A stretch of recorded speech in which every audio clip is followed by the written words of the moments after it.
नमस्कार, मी वैभव खेडेकर, माजी नगराध्यक्ष खेड नगरपालिका आणि सरचिटणीस महाराष्ट्र नवनिर्माण सेना। गेले अनेक वर्ष मुंबई गोवा महामार्गाचं काम सुरू आहे। याच्यावरती अनेक लोकांनी आपली म्हणणे मांडले, आपली मतं व्यक्त केली। अनेक ठिकाणी हा रस्ता व्हावा म्हणून आंदोलन झाली, मोर्चे झाले, काही ठिकाणी उपोषण झाली। माझ्यासारखा कार्यकर्ता 2-2 महिने जेल देखील भोगून आला, तरी देखील आज तागायत सुस्त सरकारला हा रस्ता करावासा वाटत नाही। या रस्त्यावरची निकृष्ट दर्जाचा रस्ता आहे असं मी वारंवार म्हणत असताना ते सत्यात उतरलं ज्या वेळेला बहादूर शेख नाक्यावरचा जो ब्रिज कोसळला।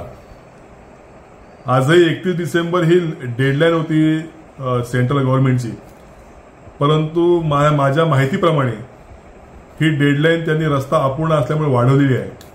मी सातत्याने सांगतो आहे की हे सरकार झोपी गेलेलं आहे आणि याला कोकण वासियांची कदर नाही आहे आणि म्हणून हा मुंबई गोवा महामार्ग पुढील 10 वर्ष देखील होऊ शकणार नाही। जनशक्तीचा बुलंद आवाज म्हणजेच रत्नागिरी खबरदार।